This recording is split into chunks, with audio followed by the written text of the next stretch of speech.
Bom dia, adolescentes. Hoje nós começamos uma nova série com a revista nova e ela vai tratar sobre família. Todos nós temos família. E a família foi criada por Deus. Nessa primeira lição, o autor da lição fala a respeito da origem e o propósito da família. Vocês aí leiam Gênesis 2, de 8 a 25, e aí vocês vão ver como é que foi que Deus começou essa ideia de haver família. Eu vou dar uma pincelada rápida a respeito disso. Deus já tinha feito toda a criação, já tinha feito Adão. Adão já estava ali trabalhando, porque mesmo lá no Éden ele trabalhava, né? Então qual era a função dele? Em primeiro lugar, ele estava tendo que colocar o nome em todos os animais. Então ele aparecia um elefante, ele falava assim, esse aqui é um elefante. Aparecia uma vaca, ele chamava de vaca. E aí continuava desse jeito. Mas ele via que os animais, todos eles eram macho e fêmea. E que, né, digamos assim, cada um tinha o seu companheiro. E ele era sozinho. Então Deus olhou e falou, não é bom que o homem esteja só. Mas o que Deus fez? Fez ele dormir, digamos assim, anestesiou ele, e de um lado ele tirou uma costela e fechou o lugar, e dessa costela ele fez a mulher. E a mulher, né, foi formada a partir de Adão. Por que isso? Né? Porque o lance de tirar a costela e fazer a mulher. Porque Deus queria que fosse assim, ela não fosse uma pessoa subserviente, que estivesse abaixo de Adão, que fosse uma pessoa que estivesse ao lado de Adão. Por isso que ele tirou da costela. Então, para que os dois fizessem as coisas juntos. Então foi por isso que ele fez, né? E aí, né? Ele falou para ele, tinha falado para Adão que ele podia comer tudo que tivesse no jardim, mesmo menos de duas árvores, a do bem e o mal, e uma outra que tornaria Adão, ou seja, que não faria com que Adão não morresse. Ele seria eterno. Pois bem, né? A finalidade aí era que Deus falou, para que eles enchessem a terra e dominassem todos os animais, peixes, aves, né? Então, digamos assim, eles podiam chamar uma águia e a águia viria e pousaria no braço, né? Ou perto deles. Podia chamar um tigre, um leão, e eles ficariam ali juntos. Então, era esse o tipo de domínio que eles poderiam ter. Mas acontece, né, que isso daí, quando Deus criou a família, era para que houvesse um relacionamento, para que as pessoas na família tivessem um relacionamento, como é que a gente pode dizer? Legal, fosse pacífico. Só que Adão e Eva pecaram. E quando eles pecaram, eles foram expulsos do jardim do Éden. E aí, como o pecado entrou na vida deles, as coisas começaram a mudar. O que acontece? As pessoas começaram a modificar o seu entendimento de família. E a coisa veio caminhando, né? As famílias não eram assim, famílias que pudessem ter um relacionamento bom, um relacionamento que fosse da parte de Deus, né? E também não começavam a ter problemas entre si na família. E a coisa veio andando, e hoje em dia, né, nós temos pessoas, assim, famílias totalmente desestruturadas. Então, assim, existem homens que não têm sido chefes de família. E existem mães que têm deixado de cuidar dos filhos de uma maneira como geralmente a mãe cuida. Eu ouvi da minha cunhada que nesse tempo de quarentena, as professoras da minha sobrinha andaram mandando lições para os filhos enquanto tiver esse período.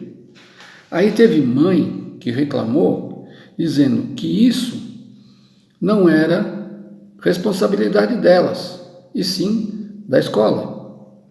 Então, essas mães são mães que não estão preocupadas com os filhos, com a qualidade de vida, com a qualidade de estudo que esses filhos podem ter.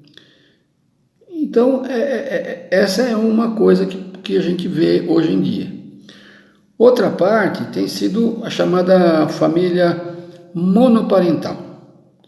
Então é assim, os filhos ou moram só com o pai ou só com a mãe. E por causa desses divórcios que tem tido, abandono no lar, né, viuvez, produção independente, que são mães ou pais que preferem ter um filho sem se casar, sem ter nenhuma, digamos assim, nenhuma companheira ou companheiro, né? Querem ter os filhos, mas não querem ter alguém, eles querem cuidar sozinho, né?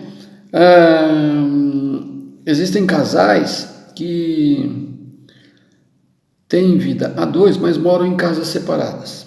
Então não querem ter compromisso um com o outro.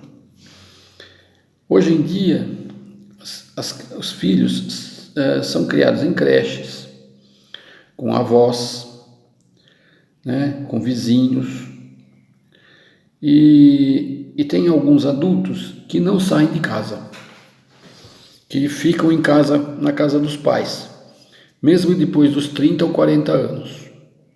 Interessante que outro dia eu vi uma notícia em que os pais entraram com uma ação lá nos Estados Unidos. O filho tinha 40 anos, parece, e eles entraram com uma ação para pôr o filho para fora de casa, porque ele não queria sair. E ganharam a ação. O juiz falou que ele tinha a responsabilidade de morar sozinho, porque o tempo dele já tinha passado. Então, é complicado. Tem muitos que, inclusive, dependem financeiramente do pai e da mãe. Mas a pessoa, depois de uma certa idade, ele tem mais que sair da sua casa, tá? Voltando um pouquinho, no casamento, né? Quando há marido e mulher, conforme aquilo que Deus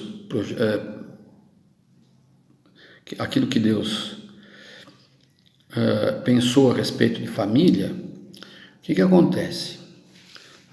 Nesse texto que a gente falou, que vocês vão ler depois, Adão, né, está ali escrito o seguinte: deixará o homem, seu pai e sua mãe, se unirá à sua mulher, e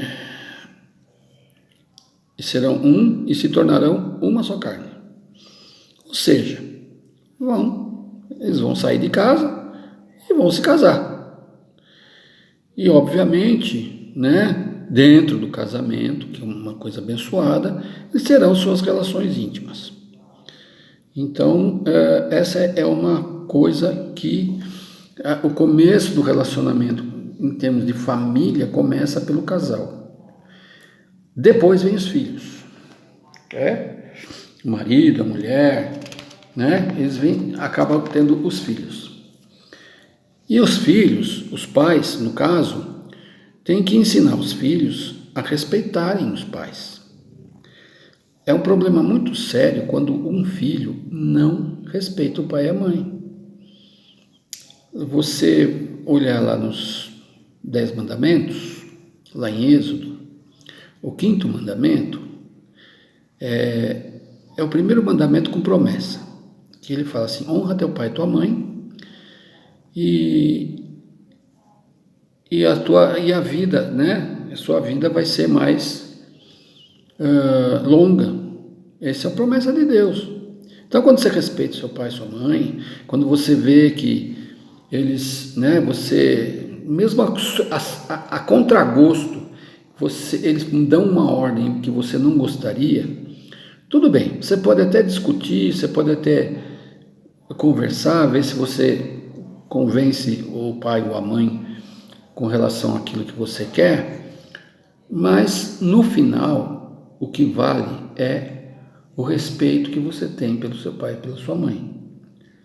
Tá? Muita gente tem tido problemas com os filhos porque não orientaram os filhos da maneira como deveria. Então, isso é uma coisa. Então, é assim, vocês têm que, nesse momento, procurar saber através da palavra o que é melhor para vocês. Eu sei que muitas vezes é difícil. Eu sei que tem pais e mães que sofrem com seus filhos. Mas isso é uma coisa que é importante na vida de cada pessoa dentro da família. Né? No começo, quando vocês eram pequenos, né? O pai e a mãe falavam não, colocavam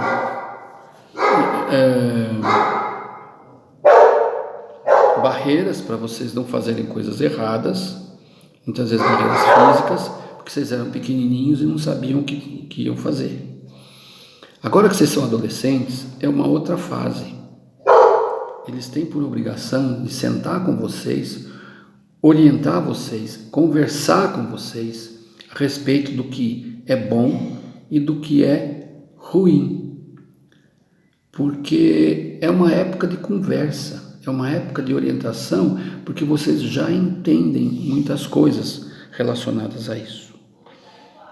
Então, o que acontece é que vocês têm que, nessa época em que vocês são adolescentes, vocês têm todo o direito do mundo de sentar com o pai e a mãe e conversar com eles, e eles vão orientar. É muito legal quando vocês... meus cachorros estão latindo, como vocês podem ouvir, né? Eu estou desconfiado que chegou alguém. Mas é muito importante que vocês, nessa idade, conversem com seus pais. Seus pais não vão se negar a conversar com vocês.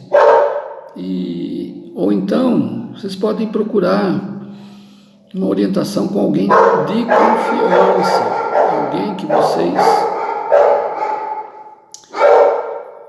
vocês tenham mais intimidade para poder conversar, para poder falar a respeito. Então, lição de hoje é mais ou menos isso daí, tá? Então a família foi criada por Deus para o nosso próprio bem, né? A família, ela contribui para uma sociedade estável, tá? E assim, a glorificação a Deus deve ser a prioridade daqueles que desejam formar uma família. Então, mais para frente, quando vocês quiserem casarem-se, né, e terem filhos, sempre pensem naquilo que orem a Deus, coloquem tudo isso diante de Deus para que Ele abençoe vocês, tá? É muito melhor ter uma companhia, tá, do que viver sozinho, né? Eclesiastes diz que quando tem dois é mais fácil a vida, porque um, quando cai, o outro ajuda a levantar. Os ganhos são melhores. Então vocês pensem a respeito disso, tá? E quando vocês forem namorar, namore sempre pensando num casamento. E para encerrar, desde já, comecem a orar pelo seu cônjuge, ou seu marido, ou sua esposa. Você sabe quem é? Não, mas Deus sabe. Deus sabe. Eu e a Vilma, nós durante muito tempo nós oramos pelo Gustavo e pela esposa dele, que nós não sabíamos quem era. E hoje, Gustavo tem casou-se, e a esposa dele é o braço direito dele. Ela é uma bênção na vida dele. A gente tem visto isso nesses 2 anos em que eles estão casados, porque isso é uma coisa importante na vida de um casal, tá bom? Então eu vou encerrar a aula por aqui. A nossa aula é realmente curtinha e eu vou orar com vocês. Deus, nosso Senhor, nós queremos agradecer ao Senhor pela família que o Senhor nos deu, que a gente seja cada vez mais uma bênção para nosso pai e nossa mãe, e que esse período em que nós estamos passando com eles possa ser de alegria em todos os nossos momentos. É isso que eu te peço, em nome de Jesus. Amém. Bom final de semana.